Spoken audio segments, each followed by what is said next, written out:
ಹರಿ ಓಂ. 4ನೇ ಅಧ್ಯಾಯದ 32ನೇ ಶ್ಲೋಕ. ಏವಂ ಬಹುವಿಧಾ ಯಜ್ಞಾ ವಿತತಾ ಬ್ರಹ್ಮಣೋ ಮುಖೇ ಕರ್ಮಜಾನ್ ವಿದ್ಧಿತಾನ್ ಸರ್ವಾನ್ ಏವಂ ಜ್ಞಾತ್ವಾ ವಿಮೋಕ್ಷ್ಯಸೆ. ಏವಂ ಬಹುವಿಧಾಃ ಯಜ್ಞಾಃ ವಿತತಾಃ ಬ್ರಹ್ಮಣಃ ಮುಖೇ ಕರ್ಮಜಾನ್ ವಿದ್ಧಿ ತಾನ್ ಸರ್ವಾನ್ ಏವಂ ಜ್ಞಾತ್ವಾ ವಿಮೋಕ್ಷ್ಯಸೆ.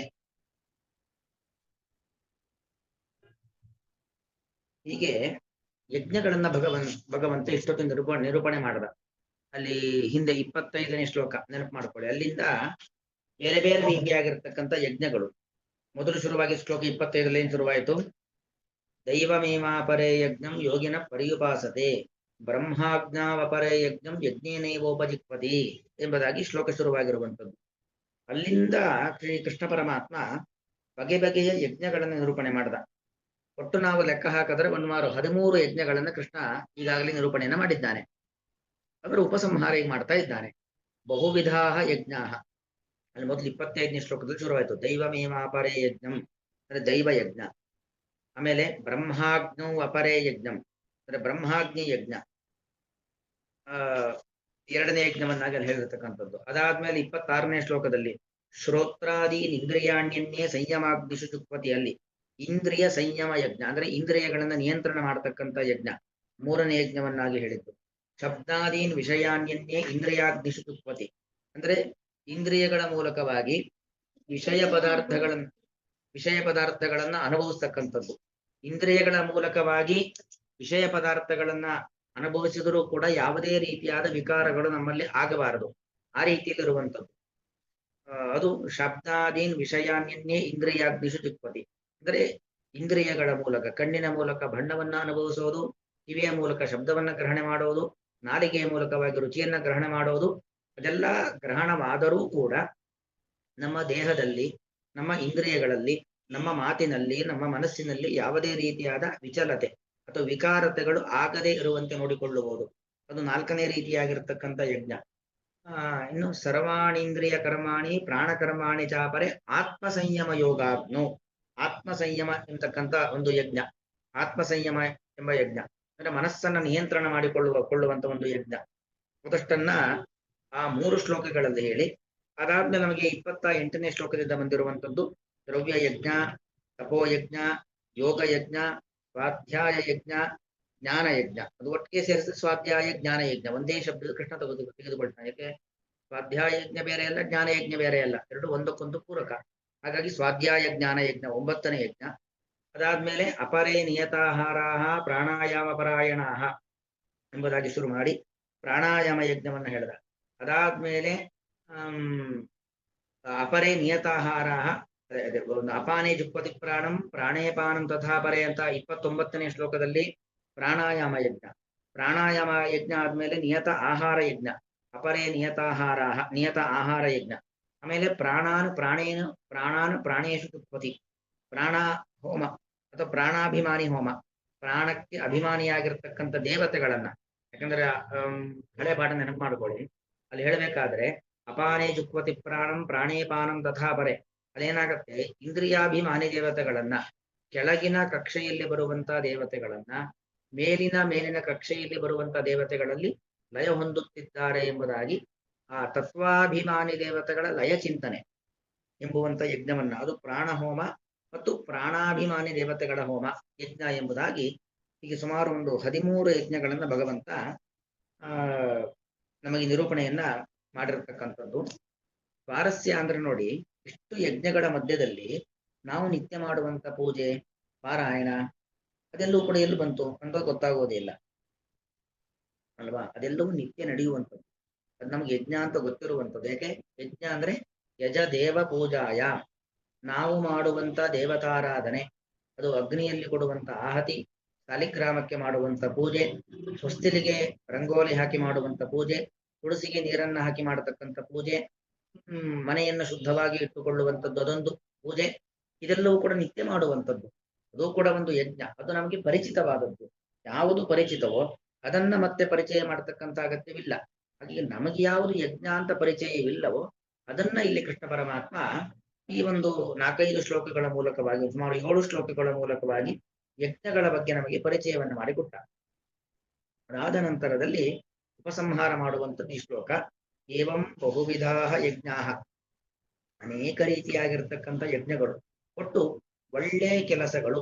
ಇದು ನಮ್ಮ ಮಾತಿನಿಂದ, ಮನಸ್ಸಿನಿಂದ, ನಮ್ಮ ದೇಹದಿಂದ, ಮಾತು ಮನಸ್ಸು ದೇಹವನ್ನ ಬಳಸಿಕೊಂಡು ಮಾಡತಕ್ಕಂಥ ಒಳ್ಳೆಯ ಕೆಲಸಗಳೆಲ್ಲವೂ ಕೂಡ ಒಂದು ಯಜ್ಞ.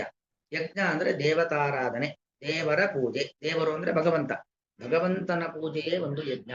ಯಾವುದದು ಭಗವಂತನ ಪೂಜೆ ಅಂದ್ರೆ ನಾವು ನಮ್ಮ ದೇಹ, ಮಾತು, ಮನಸ್ಸು ಇವುಗಳನ್ನ ಬಳಸಿಕೊಂಡು ಮಾಡುವಂತ ಪ್ರತಿಯೊಂದು ಸತ್ಕರ್ಮಗಳು ಕೂಡ ಅದು ಭಗವಂತನ ಪೂಜೆ ಅನ್ನೋದನ್ನ ಕೃಷ್ಣ ಇಷ್ಟೊತ್ತು ನಿರೂಪಣೆ ಮಾಡಿದ್ದು. ಬ್ರಹ್ಮಣಃ ಮುಖೇ ಬಹುವಿಧಾ ಯಜ್ಞಾ ವಿತತಾ. ಬ್ರಹ್ಮನ ಮುಖದಲ್ಲಿ ಅನೇಕ ಯಜ್ಞಗಳು ವಿತತವಾಗಿದೆ. ವಿತತವಾಗಿದೆ ಅಂದ್ರೆ ಅರ್ಪಿಸಲ್ಪಟ್ಟಿದೆ. ಈಗ ನಾವು ಊಟವನ್ನ ಯಾವುದರಿಂದ ಮಾಡ್ತೀವಿ? ಬಾಯಿಯಿಂದ ಮಾಡ್ತೀವಿ. ಮುಖ ಅಂದ್ರೆ ಬಾಯಿ ಅಂತ ಅರ್ಥ. ಮಕ್ಕಳ ಮುಖದಲ್ಲಿ ಆಹಾರವನ್ನ ಇಡುವುದು. ಮುಖ ಅಂದ್ರೆ ಸಂಸ್ಕೃತದಲ್ಲಿ ಬಾಯಿ ಅಂತ ಅರ್ಥ. ಯಾಕಂದ್ರೆ ಕನ್ನಡದಲ್ಲಿ ಆಗ್ಬೇಕಾದ್ರೆ ಮುಖ ಅಂದ್ರೆ ನಮ್ಮ ಕಣ್ಣು, ಕಿವಿ, ಮೂಗು, ಹಣೆ ಇದೆಲ್ಲ ಗಲ್ಲ ಇದೆಲ್ಲ ಸೇರಿದ್ದು ಮುಖ. ಆದ್ರೆ ಸಂಸ್ಕೃತದಲ್ಲಿ ಮುಖ ಶಬ್ದಕ್ಕೆ ಅರ್ಥ ಏನು ಅಂತ ಹೇಳಿದ್ರೆ, ನಾವು ಆಹಾರವನ್ನ ಸ್ವೀಕಾರ ಮಾಡುವಂತ ಬಾಯಿ ಏನಿದೆ ಆ ಬಾಯಿಯನ್ನೇ ಮುಖ ಅಂತ ಕರಿತಕ್ಕಂಥದ್ದು. ಯಾಕಂದ್ರೆ ನಾವು ಅದರ ಮೂಲಕವಾಗಿ ಏನ್ ಮಾಡ್ತೀವಿ? ಅನ್ನಾದಿಗಳನ್ನ ತಿಂತೀವಿ ಅಲ್ವಾ? ಘನತಿ ಅನ್ನಾದಿಕಂ ಅನೇನ ಇತಿ ಘನಂ, ಅದನ್ನೇ ಮುಖ ಎಂಬುದಾಗಿ ಕರೀತಕ್ಕಂಥದ್ದು. ಯಾವುದರಿಂದಾಗಿ ನಾವು ಆಹಾರಾದಿಗಳನ್ನು ಸ್ವೀಕಾರ ಮಾಡ್ತೀವೋ ಅದು ಮುಖ. ಅಲ್ಲಿ ಮುಖ ಶಬ್ದಕ್ಕೆ ಅರ್ಥ ಏನು ಅಂತ ಹೇಳಿದ್ರೆ, ಆಹಾರಾದಿಗಳನ್ನ ಸ್ವೀಕಾರ ಮಾಡ್ಲಿಕ್ಕೋಸ್ಕರವಾಗಿ ಬಳಸುವಂತ ಒಂದು ಸಾಧನ ಅಂದ್ರೆ ನಮ್ಮ ಬಾಯಿ ಅಂತ ಅರ್ಥ. ಅದಕ್ಕೆ ಬ್ರಹ್ಮಣಃ ಮುಖೆ ಬಹುವಿಧಾ ಯಜ್ಞಾ ವಿತತಾ. ವಿತತಾ ಶಬ್ದಕ್ಕೆ ಅರ್ಥ ಏನು ಅಂದ್ರೆ ಅರ್ಪಣೆ ಮಾಡಲ್ಪಟ್ಟಿದೆ. ಈ ದೈವ ಯಜ್ಞಾದಿಗಳ ಮೂಲಕವಾಗಿ ಭಗವಂತನ ಬಾಯಿಯಲ್ಲಿ ಆಹಾರವು ಸಮರ್ಪಿಸಲ್ಪಟ್ಟಿದೆ. ಅಂದ್ರೆ ಭಗವಂತನಿಗೆ ನಾವು ಈ ರೀತಿಯಾಗಿ ಸಮರ್ಪಣೆಯನ್ನ ಮಾಡಿದ್ದೇವೆ. ನಮ್ಮಲ್ಲಿ ಇದ್ದಂತಹ ಏನೇ ಒಂದು ವಸ್ತು ಇರಬಹುದು, ಅಥವಾ ನಮ್ಮ ಪ್ರಯತ್ನ ಇರಬಹುದು, ನಮ್ಮ ಮಾತಿರಬಹುದು, ನಮ್ಮ ಮನಸ್ಸಿರಬಹುದು, ಅದೆಲ್ಲವನ್ನು ಕೂಡ ದೇವರಲ್ಲಿ ಅರ್ಪಣೆಯನ್ನ ಮಾಡಿರುವಂಥದ್ದು. ಬ್ರಹ್ಮನ ಮುಖದಲ್ಲಿ ನಾವು ಇದೆಲ್ಲವನ್ನು ಕೂಡ ಏನ್ ಮಾಡಿದ್ದೀವಿ? ಅರ್ಪಣೆಯನ್ನ ಮಾಡಿದ್ದೀವಿ. ಎಂ ಬಹುವಿಧಾ ಯಜ್ಞ ವಿತತಾಹ ಬ್ರಹ್ಮಣಃ ಮುಖೆ. ಬ್ರಹ್ಮಣಃ ಮುಖೆ ಅಂತ ಹೇಳಿದ್ರೆ ಭಗವಂತನ ಬಾಯಿಯಲ್ಲಿ ಅಂತ ಅರ್ಥ. ಭಗವಂತನ ಬಾಯಿಯಲ್ಲಿ ಅನೇಕ ರೀತಿಯಾಗಿರ್ತಕ್ಕಂಥ ಯಜ್ಞಗಳನ್ನ ಅರ್ಪಣೆ ಮಾಡಿದ್ದೇವೆ. ವಸ್ತುತಃ ನಮಗೆ ಬಾಯಿ ಬೇರೆ, ಕೈ ಬೇರೆ, ಮುಖ ಬೇರೆ, ಇದೆಲ್ಲ ನಮಗೆ ಅಲ್ವಾ? ನಮಗೆ ಮುಖ ಅದೊಂದು ಬೇರೆದೇ ಅಂಗ, ಕೈಕಾಲುಗಳು ಅದೊಂದು ರೀತಿಯಾಗಿರ್ತಕ್ಕಂಥ ಬೇರೆಯದ್ದೇ ಅದೇ ಅಂಗ. ಭಗವಂತನಿಗಾಗಬೇಕಾದ್ರೆ ಅವನ ಮುಖ ಬೇರೆಯಲ್ಲ, ಕಣ್ಣು ಕೈಕಾಲುಗಳು ಬೇರೆಯಲ್ಲ, ಎಲ್ಲವೂ ಒಂದೇ. ಅವನಿಗೆ ಯಾವುದೇ ರೀತಿಯಾಗಿರ್ತಕ್ಕಂಥ ವ್ಯತ್ಯಾಸ ಇಲ್ಲ. ಅಂದ್ರೆ ಭಗವಂತನ ಮುಖದಲ್ಲಿ ಅರ್ಪಣಾ ಅಂತ ಯಾಕೆ ಕೃಷ್ಣ ಹೇಳ್ತಿದ್ದಾನೆ ಅಂದ್ರೆ, ನಮಗೆ ಗೊತ್ತಿರೋದು ಅದು ಅಲ್ವಾ? ನಾವೇನೇ ಒಂದು ವಸ್ತುವನ್ನ ಸ್ವೀಕಾರ ಮಾಡೋದು ಅಂದ್ರೆ ಬಾಯಿಯ ಮೂಲಕವಾಗಿ ಸ್ವೀಕಾರ ಮಾಡೋದು ಹೊರತು ನಾವು ಕೈಯಿಂದ ತಿನ್ಲಿಕ್ಕಾಗಲ್ಲ, ಕಾಲಿಂದ ತಿನ್ಲಿಕ್ಕಾಗಲ್ಲ. ಆದ್ರೆ ಭಗವಂತನಿಗೆ ನಾವು ಕೈಯಲ್ಲಿ ಕೊಟ್ಟರು ತಿಂತಾನೆ, ಕಾಲಲ್ಲಿ ಕೊಟ್ಟರು ಭಗವಂತನ ಪಾದಾರವಿಂದಗಳಲ್ಲಿ ನೈವೇದ್ಯವನ್ನು ಸಮರ್ಪಣೆ ಮಾಡ್ತೇನೆ. ದೇವರು ಕಾಲಿಂದ ತಿನ್ಲಿಕ್ಕಾಗತ್ತಾ? ಹೌದು, ತಿನ್ಲಿಕ್ಕಾಗತ್ತೆ. ದೇವರ ಕೈಯಲ್ಲಿ ಕೊಟ್ಟರು ಕೈಯಿಂದನೇ ತಿಂತಾನೆ, ಕಾಲಿಗೆ ಕೊಟ್ಟರು ಕಾಲಿಂದನೇ ಸ್ವೀಕಾರವನ್ನ ಮಾಡ್ತಾನೆ. ದೇವರಿಗೆ ಯಾವುದೇ ರೀತಿಯಲ್ಲಿ ಆಹಾರವನ್ನು ಕೊಟ್ಟರು ಕೂಡ ಸ್ವೀಕಾರವನ್ನ ಮಾಡ್ತಾನೆ. ಅಂದ್ರೆ ಮನಃಶುದ್ಧಿಯನ್ನು ಇಟ್ಟುಕೊಂಡು ಭಕ್ತಿಪೂರ್ವಕವಾಗಿ ದೇವರನ್ನ ನಾವು ಆರಾಧನೆ ಮಾಡಿದ್ರೆ, ಅರ್ಚನೆಯನ್ನ ಮಾಡಿದ್ರೆ, ಆಹಾರಗಳನ್ನ ಅರ್ಪಣೆಗಳನ್ನ ಮಾಡಿದ್ರೆ ದೇವರದನ್ನ ಸ್ವೀಕಾರ ಮಾಡ್ತಾನೆ. ಬಹುವಿಧಾ ಯಜ್ಞ, ನಾನಾ ರೀತಿಯಾಗಿರ್ತಕ್ಕಂಥ ಯಜ್ಞಗಳು ಬ್ರಹ್ಮಣಃ ಮುಖೇ ವಿತತಾಹ. ಭಗವಂತನ ಮುಖದಲ್ಲಿ ಅಂದ್ರೆ ಭಗವಂತನ ಬಾಯಿಯಲ್ಲಿ. ಭಗವಂತನ ಬಾಯಿ ಬೇರೆಯಲ್ಲ, ಉಳಿದ ಅವಯವಗಳು ಬೇರೆಯಲ್ಲ. ನಮಗೆ ಮುಖದ ಮೂಲಕವಾಗಿ ಆಹುತಿಯನ್ನ ಕೊಡುವಂಥದ್ದು ಅಂದ್ರೆ ಏನೇ ಒಂದು ಆಹಾರವನ್ನು ಸ್ವೀಕಾರ ಮಾಡುವಂಥದ್ದು ನಮಗೆ ಗೊತ್ತಿರತಕ್ಕಂಥದ್ದು.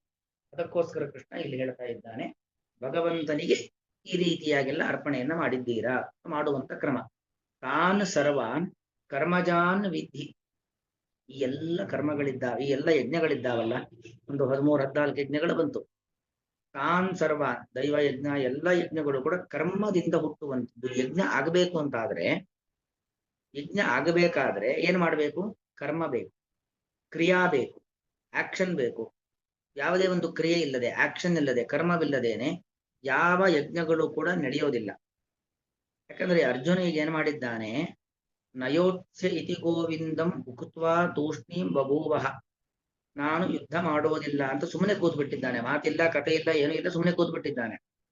ಯುದ್ಧ ಮಾಡೋದಿಲ್ಲ ಅಂತ ಕೂತ್ರೆ ಅಂದ್ರೆ ತಾನು ಮಾಡಬೇಕಾದ ಕೆಲಸವನ್ನ ಮಾಡದೆ ಕೂತ್ರೆ ಯಜ್ಞ ಆಗತ್ತಾ? ಇಲ್ಲ. ಯಜ್ಞ ಆಗಬೇಕಾದ್ರೆ ಕರ್ಮಜಾನ್ ವಿಧಿ. ನಾವು ಅಡಿಗೆ ಮನೆಯಲ್ಲಿ ಹೋಗಿ ಕೆಲಸ ಮಾಡಿದ್ರೆ ಅಡಿಗೆ ತಯಾರಾಗತ್ತೆ. ಅಲ್ಲೋಗಿ ಏನು ಮಾಡಿದ್ರೆ ಸುಮ್ಮನೆ ಕೂತ್ರೆ ಅಡಿಗೆ ತಯಾರಾಗತ್ತಾ? ಇಲ್ಲ. ಹಾಗೆ ಯಾವುದೇ ಆಗ್ಲಿ, ಒಂದು ಅಧ್ಯಯನದಲ್ಲಿ ಪ್ರವೃತ್ತಿಯನ್ನ ಮಾಡಿದ್ರೆ ವಿಷಯ ನಮ್ಗೆ ತಲೆಗೆ ಬರುತ್ತೆ. ಸುಮ್ಮನೆ ಕೂತ್ರೆ ಯಾವ್ದಾದ್ರು ವಿಚಾರ ತಲೆಗೆ ಹತ್ತತ್ತ? ಇಲ್ಲ. ಯಾವುದೇ ಒಂದು ಫಲವನ್ನ ಪಡಿಬೇಕು ಅಂತ ಆದ್ರೆ ಅಲ್ಲೇನು ಬೇಕು? ಕ್ರಿಯಾ ಬೇಕು, ಆಕ್ಷನ್ ಬೇಕು. ಕರ್ಮವಿಲ್ಲದೇನೆ ಯಾವ ಫಲವನ್ನು ಕೂಡ ಪಡಿಲಿಕ್ಕೆ ಆಗೋದಿಲ್ಲ.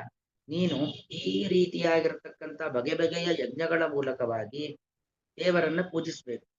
ಅದು ಪ್ರತಿಯೊಬ್ಬನ ಕರ್ತವ್ಯ. ಹಾಗೆ ಪೂಜಿಸ್ಬೇಕು ಅಂತಾದ್ರೆ ನೀನು ಕರ್ಮ ಮಾಡಲೇಬೇಕು. ತಾನ್ ಸರ್ವಾನ್ ಕರ್ಮಜಾನ್ ವಿಧಿ. ಈ ಎಲ್ಲಾ ಕರ್ಮಗಳು ಕೂಡ ಕರ್ಮದಿಂದ ಹುಟ್ಟಿರ್ತಕ್ಕಂಥ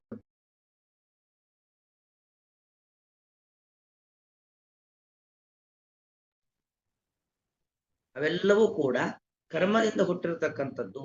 ಅಂದ್ರೆ ಏನ್ ಕರ್ಮದಿಂದ ಹುಟ್ಟಿದ್ದು ಅಂದ್ರೆ ಏನು? ಕರ್ಮವು ಕರ್ಮದಿಂದ ಹುಟ್ಟಿದ್ದು. ಯಾಕಂದ್ರೆ ಎಲ್ಲಾ ಯಜ್ಞಗಳು ಕೂಡ ದೈವಯಜ್ಞ, ಸ್ವಾಧ್ಯಾಯ ಯಜ್ಞ, ಬ್ರಹ್ಮಯಜ್ಞ ಬಂತು, ಅನೇಕ ಯಜ್ಞಗಳು ಬಂತು. ಅದೆಲ್ಲ ಕರ್ಮದಿಂದ ಹುಟ್ಟುವುದಂದ್ರೆ ಅರ್ಥ ಏನು ಅಂತ ಹೇಳಿದ್ರೆ, ಇಲ್ಲಿ ನೋಡಿ, ಇಷ್ಟೆಲ್ಲ ಯಜ್ಞಗಳನ್ನ ಗಮನಿಸಿ. ಒಂದಾ ನಮ್ಮ ದೇಹ, ಒಂದಾ ನಮ್ಮ ಮಾತು, ಒಂದಾ ನಮ್ಮ ಮನಸ್ಸು. ದೇಹ ಅಂದ್ರೆ ದೇಹದಲ್ಲಿರ್ತಕ್ಕಂಥ ಇಂದ್ರಿಯಗಳು ಮತ್ತು ದೇಹ, ಇವುಗಳ ಪ್ರಯತ್ನದಿಂದ ಯಜ್ಞಗಳು ನಡೀಬೇಕು. ಅಥವಾ ನಮ್ಮ ಮಾತಿನ ಮೂಲಕವಾಗಿ ಒಂದು ಸತ್ಕರ್ಮಗಳು ನಡೀಬೇಕು. ಅಥವಾ ನಮ್ಮ ಮನಸ್ಸಿನಿಂದಾಗಿ ಒಳ್ಳೆಯ ಆಲೋಚನೆಗಳನ್ನ ಮಾಡಬೇಕು. ಮತ್ತು ಕಾಯ, ವಾಚ, ಮನಸ, ಮಾತು, ಮನಸ್ಸು, ದೇಹ, ಇವುಗಳಿಂದ ಈ ಎಲ್ಲಾ ಯಜ್ಞಗಳು ಹುಟ್ಟುತ್ತೆ. ದೈವಮೇವ ಪರೇ ಯಜ್ಞಂ ಎಂಬುದಾಗೆಲ್ಲ ಕೃಷ್ಣ ಪರಮಾತ್ಮ ಯಜ್ಞಗಳನ್ನು ನಿರೂಪಣೆ ಮಾಡಿದ. ಯಾವುದೇ ಒಂದು ಯಜ್ಞಗಳು ಆಗಬೇಕಾದರೂ ಕೂಡ ಅದು ದೇಹದಿಂದ, ಮಾತಿನಿಂದ, ಮನಸ್ಸಿನಿಂದ ಆಗುವಂಥದ್ದು. ಹಾಗಾಗಿ ನೀನು ಏನೂ ಮಾಡದೆ ಸುಮ್ಮನೆ ಕೂರ್ತೀನಿ ಅಂದ್ರೆ ಯಾವ ಯಜ್ಞವೂ ಕೂಡ ನಿನ್ನಿಂದ ನಡೆದಂತ ಆಗೋದಿಲ್ಲ. ನಿನ್ನಿಂದ ಯಾವ ಯಜ್ಞವೂ ನಡೆದಿಲ್ಲ ಅಂತ ಆದ್ರೆ ನೀನು ಕರ್ತವ್ಯ ಭ್ರಷ್ಟನಾಗುತ್ತೀಯ. ಯಾಕಂದ್ರೆ ಸ್ವಧರ್ಮೇ ನಿಧನಂ ಶ್ರೇಯ. ಅವರವರು ಅವರವರ ಪಾಲಿನ ಕರ್ತವ್ಯಗಳನ್ನು ಮಾಡುವಂಥದ್ದೇ ಶ್ರೇಯಸ್ಸು. ಶ್ರೇಯಸ್ಸು ಅಂದ್ರೆ ಮುಕ್ತಿಗೆ ಸಾಧನ. ಮುಕ್ತಿ ಬೇಕು ಅಂತ ಆದ್ರೆ ನಿನ್ನ ಪಾಲಿನ ಕರ್ತವ್ಯವನ್ನು ನೀನು ಮಾಡಬೇಕು. ಏವಂ ಜ್ಞಾತ್ವಾ ವಿಮೋಕ್ಷಸೆ. ಹೀಗೆ ತಿಳಿದು ನೀನು ಮೋಕ್ಷಕ್ಕೆ ಹೊಂದುತ್ತೀಯ. ವಿಮೋಕ್ಷಸೆ ಅಂದ್ರೆ ವಿಶೇಷವಾಗಿ ಮುಕ್ತಿಯನ್ನು ಹೊಂದುತ್ತೀಯ, ವಿಷ್ಣುವಿನ ಬಳಿಗೆ ಹೋಗುತ್ತೀಯ. ಇದು ನೋಡಿ, ತಿಳಿದು ಕೂಡಲೇ ಮುಕ್ತಿಗೆ ಹೋಗ್ಲಿಕ್ಕಾಗತ್ತಾ? ಇದೊಂದು ಪ್ರಶ್ನೆ.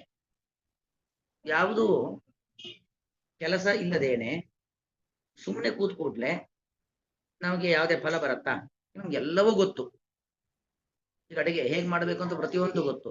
ಗೊತ್ತಿದ್ದು ಸುಮ್ಮನೆ ಕೂತ್ ಕೂಡ್ಲೆ ಅಡಿಗೆ ತಯಾರಾಗತ್ತಾ? ಹೊಟ್ಟೆ ತುಂಬತ್ತಾ? ಇಲ್ಲ. ಗೊತ್ತಿದ್ರೆ ಸಾಲಲ್ಲ, ಗೊತ್ತಿದ್ದನ್ನ ಪ್ರವೃತ್ತಿ ಮಾಡಿದ್ರೆ ಅಡಿಗೆ ತಯಾರಾಗತ್ತೆ. ಒಬ್ಬ ವಿದ್ಯಾರ್ಥಿಗೆ ಅವನ ಎಲ್ಲಾ ವಿಷಯಗಳ ಬಗ್ಗೆ ಗೊತ್ತು, ಮಾಹಿತಿ ಇದೆ. ಸುಮ್ಮನೆ ಕೂತ್ಕೊಳ್ಳಿ ಅವನು ಪಾಸ್ ಆಗ್ತಾನ? ಇಲ್ಲ.